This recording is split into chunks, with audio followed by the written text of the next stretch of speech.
नमस्कार, मैं हूं आशीष कुमार सिंह और आप देख रहे हैं मोदी फैक्टर। राहुल गांधी ने वायनाड सीट को टाटा और बाय बाय बोल दिया है। अब वो रायबरेली में ही डेरा डालेंगे और बीजेपी को कड़ी चुनौती देने की रणनीति पर काम करेंगे।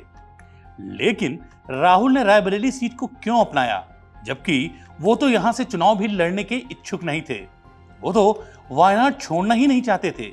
तो ऐसा क्या हुआ कि अब प्रियंका उपचुनाव लड़ेंगी? आखिर स्ट्रेटेजी क्या है? देखिए, उत्तर भारत के राज्यों में लोकसभा की 543 में से करीब 350 सीटें हिंदी भाषी बहुल राज्यों से आती हैं और इस बेल्ट में 2019 में भाजपा ने 170 से ज्यादा सीटें जीतकर अकेले दम पर अपनी सरकार बनाई थी। कांग्रेस की भी यही सोच है कि अगर उसे अकेले दम पर केंद्र में सरकार बनानी है तो हिंदी भाषी राज्य और खास तौर पर उसे यूपी में एक बार फिर से मजबूती से जड़ें जमानी होंगी। और उसका आत्मविश्वास इसलिए भी बढ़ा है क्योंकि कांग्रेस को यूपी में इस बार 9.4% वोट मिले हैं, जबकि 2019 में उसे 6.36% वोट और महज एक सीट ही मिली थी। वहीं बात करें 2022 के यूपी विधानसभा चुनाव की तो उसे मात्र 2.33% वोट और सिर्फ 2 सीटें मिली थी। अब यही बढ़ा हुआ वोट प्रतिशत कांग्रेस के लिए संजीवनी की तरह काम कर रहा है।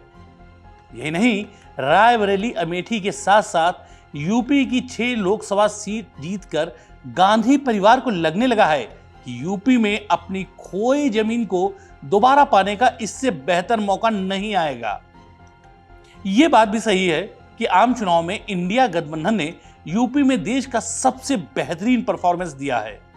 आपको बता दें, शुरुआत में राहुल ने किसी तरह मनाने पर रायबरेली से लड़ने की हामी तो भर दी थी, लेकिन इस शर्त के साथ कि अगर सीट चुनने की बात आएगी तो वो वायनाड ही चुनेंगे। तो अब ये सवाल जहन में उठना लाजमी है कि वो वायनाड छोड़ने को राजी कैसे हुए। तो देखिए, जो हमारे अपने सूत्र हैं उनके मुताबिक पहले तो उनकी मां सोनिया ने राहुल को समझाया कि यूपी कांग्रेस के लिए बेहद जरूरी है, इसलिए उन्हें रायबरेली अपने पास रखना चाहिए। राहुल के रायबरेली में बने रहने की सहमति के पीछे मां सोनिया की वो भावुक अपील भी है जिसमें उन्होंने रायबरेली वालों से कहा था कि मैं आपको अपना बेटा सौंप रही हूं। यही नहीं, सोनिया के अलावा बहन प्रियंका और जीजा रॉबर्ट वाड्रा ने भी समझाया कि राहुल की जीत इस लिहाज से भी बड़ी है कि परिवार ने अमेठी की खोई हुई सीट फिर से हासिल कर ली है। रायबरेली में राहुल को वायनाड से बड़ी जीत मिली है। ऐसे में रायबरेली छोड़ेंगे तो यूपी में गलत मैसेज जाएगा। वैसे राहुल ने वायनाड से इस्तीफे का ऐलान भले सोमवार को किया हो, लेकिन उन्होंने वायनाड छोड़ने का मन 10 दिन पहले ही बना लिया था। वैसे आपको बताऊं, रायबरेली सीट को बरकरार रखने के पीछे कांग्रेस का एक आइडिया यह भी है कि जिस राज्य से प्रधानमंत्री आते हैं उसी राज्य से विपक्ष का नेता भी होगा, तो इससे राहुल को नेशनल मीडिया और लोगों के बीच में बने रहने का ज्यादा मौका मिलेगा। साथ ही राहुल मुखर होकर यूपी के मुद्दों को सदन में उठा सकेंगे, जिसके चलते कांग्रेस का यूपी में मास कनेक्ट और बढ़ेगा। कांग्रेस के कार्यकर्ता एक बार फिर नई ऊर्जा और जोश के साथ जनता के बीच में होंगे। कांग्रेस जीत से भले ही उत्साहित है, लेकिन इस जीत के असली हीरो अखिलेश यादव हैं।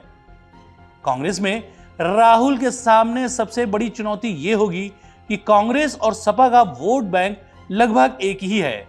ऐसे में कांग्रेस कुछ भी करेगी तो वो अखिलेश की लाइन छोटी करने जैसा होगा। तो ये मानकर चलिए, जितना कांग्रेस को यूपी आसान लग रहा है वो ऐसा है नहीं।